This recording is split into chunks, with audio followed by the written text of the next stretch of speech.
Last time on the Odyssey, Odysseus survived monsters, gods, shipwrecks, and enough drama to qualify for his own reality show.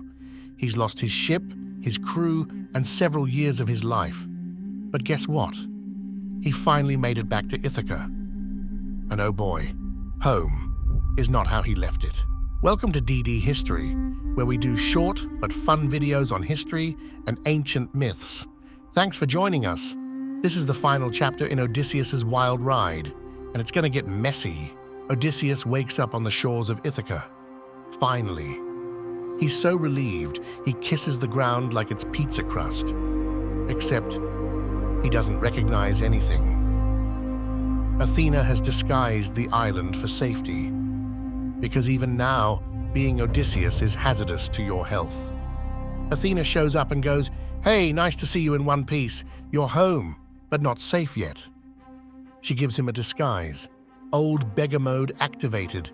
Wrinkled skin, ragged clothes, sad eyes. Like Gandalf had a really bad month. Meanwhile, back at Odysseus's palace, it's total chaos. 100 rude, gluttonous suitors are treating his house like an all-you-can-eat buffet. They want to marry Penelope, eat all the food, and chill in his hot tub. His son, Telemachus, is trying to hold it together, but he's just one guy with absolutely no backup. Penelope, hair, dark brown, neatly braided, eyes, thoughtful, almond-shaped, hazel, look, elegant but modest, in pale blue or earth-toned robes, vibe, graceful, clever, quietly fierce. By the way, has been outsmarting the suitors for years. Her latest trick? "I'll marry one of you when I finish this funeral shroud." Then she undoes it every night. Honestly, she deserves her own spin-off series. Odysseus heads to the humble hut of his loyal swineherd Eumaeus. That's right, the man who manages pigs is the real MVP here. Eumaeus doesn't recognize Odysseus in disguise, but he still offers him shelter, food, and kindness, which means he wins Ancient Greek Farm Employee of the Year. Odysseus is moved, but he stays in disguise.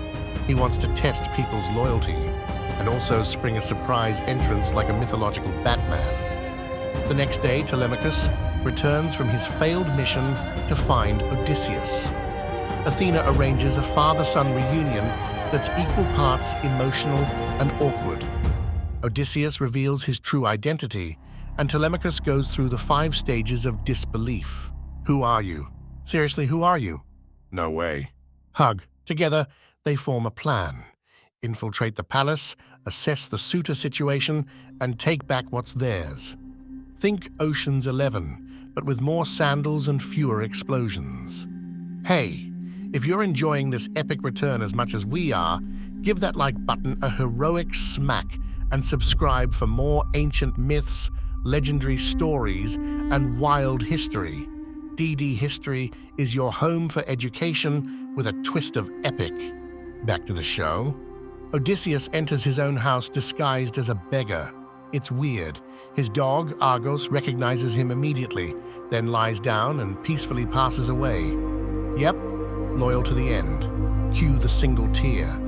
Inside, the suitors mock the beggar. One throws a footstool at him, rude. But Odysseus plays it cool.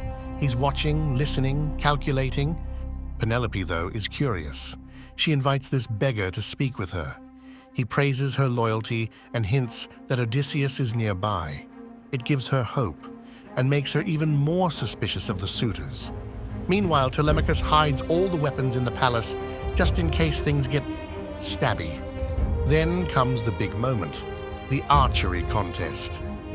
Penelope announces that she'll marry whoever can string Odysseus's massive bow and shoot an arrow through 12 axe heads. Spoiler alert, none of the suitors can even string the bow. They grunt, sweat, cry a little, and totally fail. Then the beggar steps up. People laugh. Penelope's like, "Fine, let him try." He strings the bow easily. Everyone goes silent. Then twang, perfect shot. Arrow through all 12 axes. The room freezes. Odysseus throws off his disguise and shouts, "Surprise, I'm home!" The suitors don't get much time to panic, because now comes the revenge montage. Odysseus, Telemachus, and a couple of loyal servants trap the suitors and fight like ancient action heroes. There's yelling, there's arrows, there's furniture flying. It's Greek myth, Endgame edition. By the end, the palace is silent. Justice has been served, the suitors are no more. Ithaca is Odysseus's again. But wait, Penelope still isn't sure it's really him. She's smart. So she sets one final test. She tells a servant to move their bed. Odysseus immediately objects. "You can't move our bed. I built it into a tree." And that's how Penelope knows. It's truly him. They embrace. Finally, the Odyssey is over. After 20 years, one Trojan war, a dozen monsters, a few gods, and a lot of heartbreak, Odysseus is home. And that's the end of the Odyssey. Thanks for sticking with us through all the shipwrecks, cyclopes, sirens, and suitors. If you enjoyed this journey, make sure to subscribe and check out our other epic myth videos. Until next time, stay curious, and maybe don't anger Poseidon.